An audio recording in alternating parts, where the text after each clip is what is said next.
अच्छा। आज हमारी बहन लंदन में पढ़ रही है। अच्छा। मैं तो चाहूँ बाबी ही घर में आ जाए। गोरो गोरो मुखड़ो माथे बोरलो मनड़ो खावे हिलोरा जद जद हेलो खमागणी सबकुम, वेलकम टू माय शो जिसका नाम है अनफिल्टर्ड बातें। और इस शो का नाम अनफिल्टर्ड इसलिए है क्योंकि देखिए लाइफ में फिल्टर लगा के तो हम बहुत सारी चीज़ें बताते हैं, लेकिन जब सक्सेस होने की बात आती है तो संघर्ष से लेके जो सक्सेस की जर्नी है उसमें बहुत सारे उतार चढ़ाव होते हैं। और ऐसी एक शख्सियत मेरे साथ है जिनके बिना मैं कहूँगी कि राजस्थान की म्यूजिक इंडस्ट्री अधूरी सी है। मैंने सही कहा? मेरे साथ ज्ञान सिंह जी हैं और बहुत बहुत स्वागत है आपका मेरे शो में। कैसे हो आप? मैं बहुत अच्छा, मस्त, जबरदस्त, जिंदाबाद। नहीं, वो आपके मुझे जोर से भी लग रहा है। अच्छा ज्ञान सिंह जी, जब हम कहीं पहुंच जाते हैं ना तो लोगों को सिर्फ वही एक दिखाई देता है कि यार ज्ञान सिंह जी ने बहुत नाम कमा लिया है, ज्ञान सिंह जी बहुत अच्छा गाते हैं, लेकिन उसके पीछे की स्टोरी क्या है वो जर्नी किसी को नहीं पता होती। तो हम चाहेंगे कि आप अपने बचपन से शुरुआत करें। आपका बचपन कहाँ बीता है, आप कहाँ से हैं? मैं चूरू में एक चलकुई गांव है जहाँ से मेरा जन्म वहाँ पे हुआ। और म्यूजिक के बारे में मैं थोड़ा सा आपको बताता हूँ। मेरे घर में रोज शाम को भजन होते थे। आपके फादर और आपके मदर दोनों इसी प्रोफेशन से? यस, मेरे नानी साहब बहुत अच्छा भजन गाते हैं। वहाँ से नानी साहब से मेरी मदर में आए और बहुत अच्छा रहा कि पिताजी भी भजन गाते हैं। तो वो दोनों का मतलब वो एक ही संगीत में होने की वजह से जो शाम को भजन संध्या चलती थी उसमें हम पूरे भाई बहन बैठते थे और रोज 5 भजन होते थे शाम को। मतलब ये बचपन ही आपका, मैं कहूँगी, सुरों के बीच बीता है। यस। तो वहां से क्या हुआ, वो संगीत में फैमिली मिलने की वजह से मैं थोड़ा सा संगीत से जुड़ गया।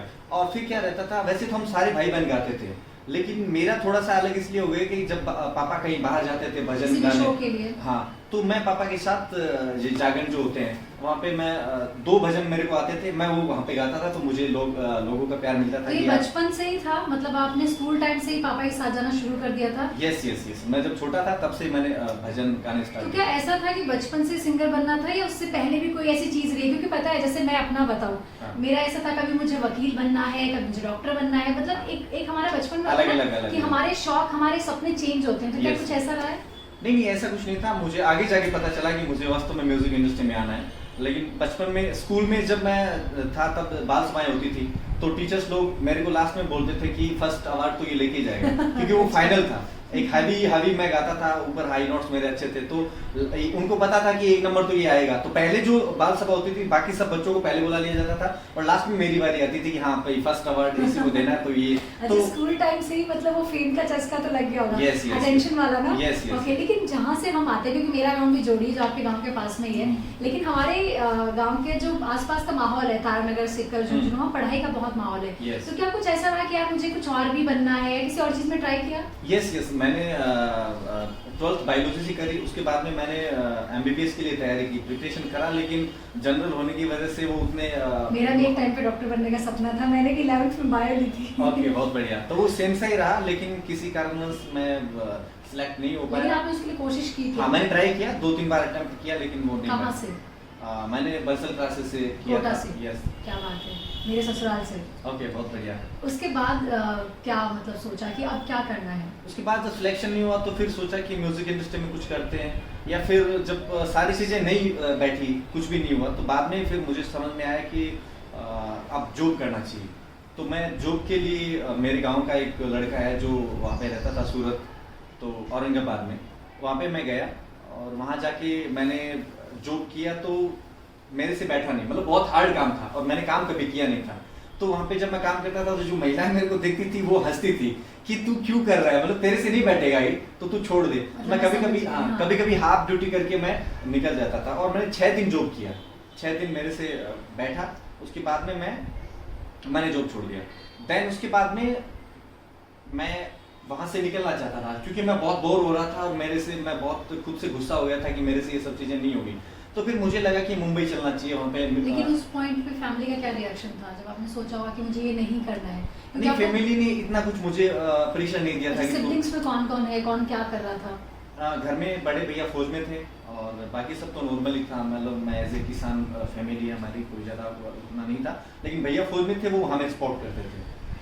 और साथ में सुरेंद्र भैया, वो हमारे साथ में स्टडी करते थे, हम दोनों। तो वो गाँव में थे और मैं बाहर निकल गया था। तो जॉब का नहीं बैठा।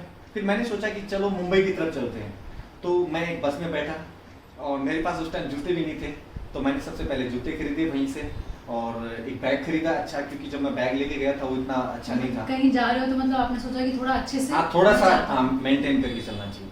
तो मैंने अच्छा बैग लिया, अच्छे जूते लिए, कपड़े लिए और मैं पहन के एक बस में बैठ गया रात को। और आप कहाँ जाने वाले हैं? मुझे नहीं आइडिया था कि मैं कहाँ जा रहा हूँ, मुझे इतना पता था कि पुणे या मुंबई की तरफ चलते हैं और वहाँ कुछ अच्छा कुछ हो जाएगा। मतलब जस्ट ऐसे आगे कोई था नहीं यस, आपको रिसीव करने वाला है? मुझे कुछ भी पता नहीं था कि मैं कहाँ जा रहा हूँ, क्या करने जा रहा हूँ, लेकिन एक जुनून के साथ मैं निकला कि चलो अब चलो घर से कुछ करना है, बाहर किसी निकल बड़े के- शहर में जाते हैं। यस, तो मैं मुंबई की तरफ निकल गया। उससे पहले पुणे आता है, तो पुणे मेरा बस से उतरना था, तो मैं बस में बैठ गया। अब होता क्या, मेरे साथ यहाँ पे एक बहुत बड़ी घटना होती है। मैं बस में बैठा हूँ और जैसे ही मेरा उतरने का टाइम आता है, उससे पहले मेरे जूते चोरी हो जाते हैं और मेरा बैग चोरी हो जाता है। Oh my God. तो अब मैं बचा था। हालांकि इस किस्से पे अभी हम बहुत ही लाइट वे में बात कर रहे हैं, लेकिन हाँ। जब एक्चुअल में ये वो- हुआ होगा तो वो शायद बहुत पेनफुल रहा बहुत होगा। ज्यादा। एक तो बहुत मुश्किल से चीजें अरेंज की आपने और Yes. उसके बाद वो चीज आपके पास रही नहीं, तो उस सिचुएशन में क्या किया? अब मैं बहुत दुखी हो गया, मैं रोने लग गया। मतलब यार ये मतलब क्या हो रहा है, मैं मुश्किल से मैंने खरीदे बैग जूते और उसके बाद चोरी हो उस गई। टाइम क्या एज क्या रही होगी आपकी? मैं शायद होगा समथिंग 20-22 साल की समथिंग। मतलब बहुत ही हाँ, छोटा टीनेज था। बोल सकते हाँ, हैं। बहुत छोटा था। तो वो जैसी अब मजे की बात, चोरी होगी। अब मैं बस वालों से पूछ रहा हूँ, तो जब तक मैं नींद में था उन लोगों ने, मैं जैसे ही मैं बैग पूछ रहा हूँ, जूते पूछ रहा हूँ, तब तक वो लोगों ने क्या क्या निकल जल्दी, वो पुणे आ गया ऐसे बोल के अब मेरे को उन लोगों ने बस से उतार और दिया। आप हड़बड़ाहट में उतर और मेरे को कुछ आइडिया नहीं था, मैंने देखा अब चलो उतर जाते हैं। मैं नींद में भी था और हड़बड़ाहट में मेरे को उन लोगों ने नीचे उतार दिया। मैं जैसे नीचे उतरता हूँ तो मजे की बात ये कि वहां जब देखता हूँ तो आसपास कुछ भी नहीं था, बिल्कुल अंधेरा था और दिसंबर का महीना था। बहुत ज्यादा सर्दी थी और मुझे सर्दी लग रही थी और मैं ऐसे कांप रहा था और मैं बहुत रो रहा था। अब मुझे मम्मी पापा भाई बहन सब मुझे याद आ रहे हैं और एक जुनून के साथ, मतलब गुस्सा भी आ रहा है और रोना भी आ रहा है और मेरे मतलब रोंगटे खड़े हो रहे हैं कि मेरे को क्या, मतलब मैं क्यों आया यहाँ पे और किस लिए आया, और ये जब आया हूँ तो यार ये सब मेरे साथ लेकिन क्या हो आपके रहा है। पैरों में जब मतलब हाँ, मैं बहुत बताना आपको, जब मैं धरती पे मतलब नीचे पैर रखे तो बहुत ज्यादा ठंडी थी और वो ठंड मुझे फील हो रही थी और मेरे अंदर बहुत सर्दी, मुझे भयंकर मेरी हालत खराब हो रही थी। अब मैंने सोचा कि मैं क्या करूं, तो मैंने सोचा थोड़ा दौड़ता हूं तो मेरे में थोड़ी गर्मी आएगी और मुझे रास्ता भी आगे मतलब जाना था, तो मुझे ऐसा लग रहा था कि इधर शहर है और वो पुणे की लाइट, कुछ ऐसा हाँ लाइट लग रही थी, तो मैं उधर थोड़ा दौड़ा और मैंने जैसे ही दौड़ते मैं गया तो सामने मुझे एक दुकान दिखी, वहां पे मैं गया। वहां पे एक व्यक्ति थे जो बहुत ही अच्छे थे और ये बहुत अच्छी बात है कि उन्होंने मुझे 2 चाय पिलाई सबसे पहले, कि थोड़ा इसको, उन्होंने इस चीज को समझा कि हाँ, एक कि यार एक लड़का आया है, वो कैसे रो रहा आया है, है, उसकी सर्दी है। कंडीशन है, उसके पास जूते नहीं है, चप्पल नहीं है, तो बोले बेटा कहाँ से आया, मैंने मतलब बोला अच्छे इंसान भी कहीं तो बाकी है। यस, अभी भी मतलब वही मेरे को बहुत अच्छा लगा कि यार उन्होंने मेरे को पूछा, चाय पिलाई, मेरे को पैसे भी नहीं लिए मेरे से और मेरे को उन्होंने चप्पल भी दी और मेरे को मतलब थोड़ी अग्नि करके मेरे को तपाया। मैं वहाँ पे मैंने थोड़ा बॉडी को सही फील थोड़ा किया कि relief हाँ feel ठीक है, हुआ। अब मजा आया। देन उसके बाद मॉर्निंग होती, मॉर्निंग के बाद उन्होंने बताया कि आगे यहाँ से ऑटो ले लो और आप शहर में चले जाओ और जूते वगैरह खरीद लो। मैंने वहाँ से ऑटो किया, मैंने जूते लिए और वापस से थोड़ा मेंटेन किया अपने आप को।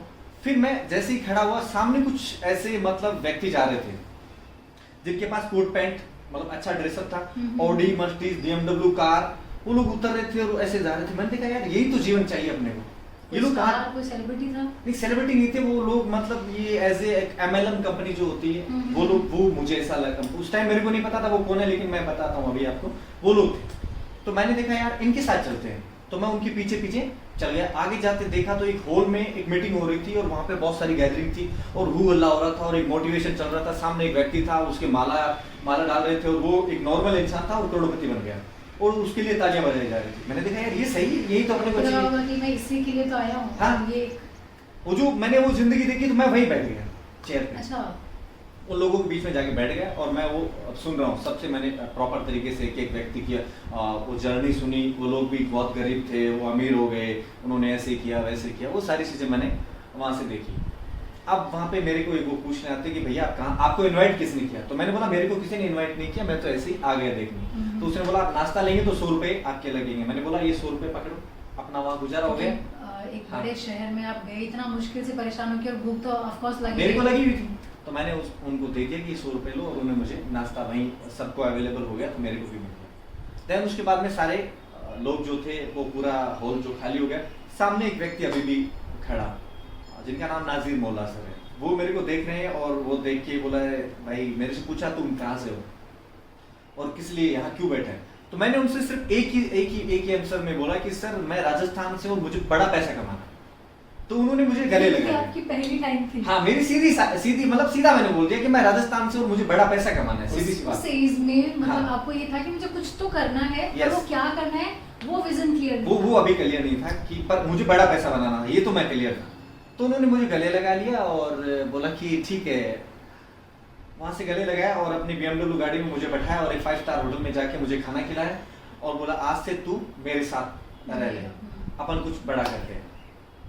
अब होता क्या है, वो बोले कि यार हमें मुंबई निकलना है तो तू हमारे साथ। आपको ये नहीं लगा कि मैं किसी अनजान व्यक्ति पे ट्रस्ट कैसे करूं? एक बार मुझे डर क्योंकि जहाँ से हाँ। चूरू जैसे छोटे शहरों Yes, छोटे गांव से जब हम निकलते हैं और एक ऐसा लड़का जो सिर्फ 21-22 की एज में है, इतना परेशान हो गया, एक मेट्रो सिटी में गए, Yes. तो थोड़ा डर था। मुझे डर लगा, एक बार पहले डर लगा, लेकिन जब उन्होंने मुझे गले लगा लिया ना क्या उसके- फैमिली को उस टाइम पे इन्फॉर्म किया? नहीं, मैंने कुछ नहीं बताया, कुछ भी नहीं बताया फैमिली को, किसी को कुछ नहीं बताया। लेकिन उन्होंने मुझे गले लगाया और उन्होंने मुझे खाना खिलाया, तो ये सारी चीजें देख के मुझे ये लगा कि यार ये कोई भला व्यक्ति है और अपने को कुछ अच्छा गाइड किया। और उन्होंने ये बोला कि अगर तेरे को बड़ा पैसा कमाना है ना, तू मेरे साथ हो।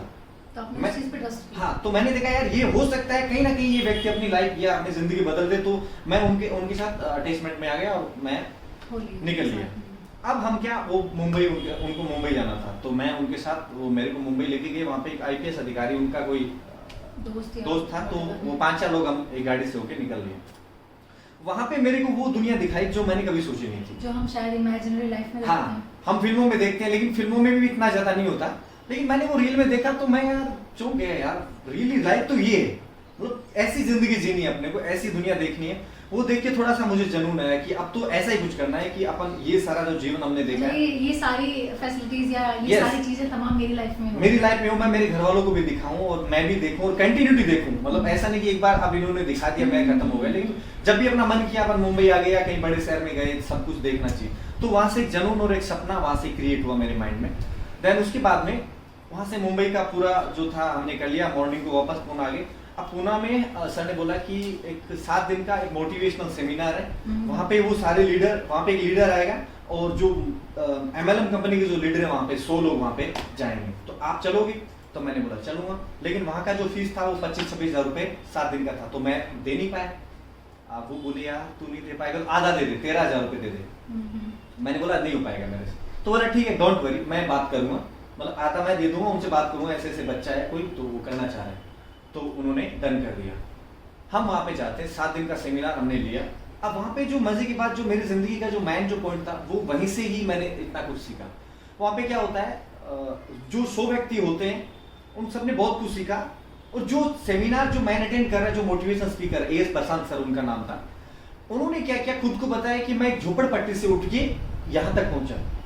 और उन्होंने जब अपने जीवन के बारे में जो तमाम चीजें बताई, बहुत बड़ी बात थी। हाँ। मतलब ये उनका रियल लाइफ का अपना एक एक्सपीरियंस था Yes. जो उन्होंने शेयर किया होगा। यस, तो मैंने ऐसे देखा यार, जब ये व्यक्ति यहाँ से उठ के, अगर आप झोपड़पट्टी से उठ के और उन सब लोगों को मतलब बता रहे हो जो लोग रियल में रिच एज ए है, मोटिवेशनल स्पीकर। हाँ, और जो आप जो ज्ञान दे रहे हो वो सारे बहुत रिच पीपल है, और आप इतने गरीब होके इन सबको अगर ज्ञान दे रहे हो तो इट मींस कुछ तो आप में था। मैंने सोचा जब ये कर सकते हो तो अपन भी कर सकते हैं।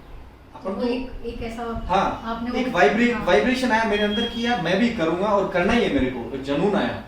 अब फिर मजे की बात ये कि वहां पे उन्होंने एक चीज बोल दी कि वहां पे 5 या 3 या 5 लोगों की घोषणा करी उन लोगों ने कि ये लोग करोड़पति बनेंगे। अब उनमें मैं भी एक था। मतलब उन्होंने अपने गट फीलिंग के हाँ। उस पे। हुआ क्या कि वो प्रश्न करते थे लास्ट में, जब पूरा होने के बाद में वो अच्छा, पहले सेमिनार में कुछ बताया, हाँ। फिर आपसे क्वेश्चन करते Interaction थे, के वो दौरान सब लोगों से 100 लोगों से क्वेश्चन करते थे। तो हो सकता है मैं आंसर जो देता उनको बेस्ट लगते होंगे या उनको सही लगता होगा, तो उन्होंने उस बिहाफ पे हो सकता है मेरे को सेलेक्ट किया। तो 3-4 लोगों को उन्होंने करोड़पति बनाया। उनमें से उन्होंने ये भी बोला कि ये 2017 की करोड़पति है। तो आपको ये वहां से एक और किक मिल गई, ये हाँ। सुन के कि यार किसी को मेरे पे ट्रस्ट है, Trust है। किसी को लग रहा है कि मैं कुछ कर सकता हूँ। और उन्होंने ये भी बोले कि मुझे नहीं पता तो क्यों बनेगा, और शायद तुझे भी नहीं पता तो क्यों बनेगा, बट तू बनेगा। अब मैं वहां से निकल लिया। अब मजे की बात क्या थी, वहां पे एक MLM कंपनी थी, वो प्लान पूरा वाटर RO फिल्टर जो होता है आरओ फिल्टर का प्लान था और मैं शायद 1.5 लाख रुपए का। तो वहाँ से आप आ गए वापस? हाँ, अब वहाँ से मेरा पूरा मतलब मेरे को माइंड में पूरा समझा दिया गया कि आपको आरओ बेचने हैं, यानी आरओ सेल करने। मैं वो आरओ लेके आ गया और राजस्थान आया चूरू में। अब चूरू में मैंने आरओ बेचने स्टार्ट की। वहाँ पे अपना जहाँ पे गांव है या हाँ। जो शहर है, मुझे लगता है वहाँ इतना आसान रहा होगा। ये बहुत मुश्किल था। आपने करेक्ट बोला कि इतना मुश्किल नहीं था। 14,000 का आरओ था और अपने यहाँ पे बेचना मुश्किल था मेरे लिए। क्योंकि अपन उस जगह से आते हैं जहाँ पे शायद देखने वाले भी जानते होंगे, Yes, yes. जहाँ हम लोग बारिश का पानी कुएं में इकट्ठा करके पीते हैं। हाँ। तो वहाँ की जनता को मतलब ही नहीं है आरओ से, उनको बिल्कुल। लगता है कि नेचुरल वाटर ही जो है वही सबसे ज्यादा जरूरी है। तो कैसे मैनेज किया होगा? मैंने क्या किया, बाइक ली और बाइक लेके, जून का महीना था, बहुत भयंकर गर्मी थी। और इन्वेस्टमेंट किससे करवाया? इन्वेस्टमेंट मेरे भैया है फौज में, उनसे मैंने बोला, रिक्वेस्ट करी तो उन्होंने मेरे को मना नहीं किया कि ठीक है तू ले ले, कोई बात नहीं, काम स्टार्ट कर रहा है तो कर ले। तो अब मैं आरओ सेल करने के लिए निकला। मैंने 50 लोगों से मिला। मैंने उनको बताया कि पानी अगर आप गलत पानी पियोगे तो ऐसा आपका बॉडी खराब हो जाएगा, आपको बीमारी हो जाएगी, ये हो जाएगा। मैंने डरा दिया, मतलब जितना माइंड वॉश करना था मैंने कर लिया, लेकिन मैं आरओ सेल नहीं कर पाया। मतलब ऑनेस्टी के साथ बता रहे हो, आपने अपना 100% हाँ, दिया। मैंने मतलब अब आपको बताऊंगा तो मैं ऐसे बोलूंगा अगर ये पानी करो पियोगे तो मर जाओगे, आपकी बीमारियां हो जाएगी, ये हो जाएगा, वो हो जाएगा। मैंने आपको वो उस गिलास में वो भी दिखा दिया कि ये देखो कीटाणु जीवाणु। अच्छा, पूरा आपने एक डेमो भी दिया? हाँ, डेमो सारा दिखाया कि पानी इतना गंदा है और आप पियोगे तो मर ही जाओगे। अब डरा भी दिया, लेकिन फिर भी एक बार तो आप डरोगे। लेकिन जैसे ही मैं 12-13 घंटा बाद कूल करूंगा तो आप मना कर दोगे, नहीं हम तो यही पानी पी रहे हैं, पिछले हमारे बूढ़े यही पानी पीते थे, वही नहीं मरे, तो हम क्या मरेंगे। मेरे को उल्टा ऐसा मिलता था। मैं तंग आ गया और मैं देखा यार ये तो नहीं बैठेगा। उसके बाद ठीक है, आरओ सेल नहीं कर पाया। फिर 2-4 आरओ मैंने कुछ फैमिली के टच के लोग थे उनको मैंने दे दिया, हाफ पेमेंट में दिया, देन दे दिया। अब ये नहीं हो पा रहा। अब मुझे टेंशन, क्योंकि भैया से 1.5 लाख रुपए लिए थे, पहली बात तो ये। दूसरी बात, हमें लॉस हो गया, अब मैं आरओ ही नहीं बेच पा रहा। अब मैं और परेशान हो गया और अब मैं करूँ तो करूँ क्या। फिर मेरे दिमाग में आया कि यार क्या कर सकते हैं। अब उस टाइम एंड्रॉइड फोन चले ही थे, तो मैंने भैया को फोन किया, मुझे फोन दो आपका। तो उनके पास सैमसंग का फोन था और मेरे कहने पे उन्होंने कोई मना नहीं किया, बोला ठीक है तू फोन रख ले। मतलब आपके बड़े भाई को आप पे बहुत भरोसा था। हाँ, मेरे बड़े भैया सारे बहुत मस्त हैं और मेरे लिए वो कुछ भी कर गुजरने के लिए तैयार है। आप सबसे छोटे हैं? हाँ, मैं सबसे छोटा हूँ। ठीक है। हमारी जॉइंट फैमिली है, 5 भाई है और 3 बहन है। तो अब जो 4 की मेरे पे हमेशा कृपा रहती है, तो मैंने बोला ठीक है ये तू रख ले। मैंने वो सैमसंग फोन लिया, मैंने फेसबुक आईडी बनाई। फेसबुक आईडी से मैंने बाहर के कुछ लोगों से कनेक्ट हुआ, मैं जो विदेशी लोग होते हैं उनसे कनेक्ट हुआ और वहां से कहीं ना कहीं आजकल क्रिप्टो का क्रेज चल रहा है, मेरे को वही क्रेज में मैं आया। अब एक व्यक्ति का फोन आता है मेरे पास। लेकिन ये मानना पड़ेगा कि ऐसी वाली चीजें अब तक भी लोग ट्रस्ट नहीं कर पाते हैं। जैसे नहीं कर आपसे पाते। कुछ ही लोग होंगे जिन्होंने ट्रेडिंग में अच्छा पैसा कमाया होगा, Yes, yes. लेकिन हर कोई इन चीजों को नहीं एक्चुअल नहीं मानता, उनको Yes. भरोसा ही नहीं होता है। Yes, तो yes. उस टाइम पे आपने ये चीज कैसे समझी? और देखो, अब सबसे पहले मेरे साथ क्या हुआ वो भी मैं आपको बताता हूँ। एक यहाँ से दिल्ली के थोड़ा आगे एक शहर है, नाम भूल गया मैं, वहां से मेरे पास फोन आता है, बोलता है आप 10,000 रुपए लगाओगे तो आपको 30 दिन में पहले 5 आएंगे, फिर 5 आएंगे, फिर 5 आएंगे, 6 महीने तक पैसे आएंगे। अब मैं 10 के? हाँ, 10 के मतलब हाँ बढ़ते जाएंगे। एक इन्वेस्टमेंट कॉन्सेप्ट था, तो मैं अब बच्चा ही था, मैंने ट्रस्ट कर लिया, मैंने उसको डाल दिया 10,000 रुपए। लेकिन आपने हर चीज में ट्राई जरूर किया? ट्राई किया। अब वो उस व्यक्ति ने मेरे को फंसा लिया, झूठा। वो झूठ था? हाँ, वो झूठी था। वो मेरे पास कुछ नहीं आया, उसका फोन बंद, मैं फोन कर रहा हूँ उसका फोन बंद। मैंने देखा यार ये 10,000 रुपए हो गए।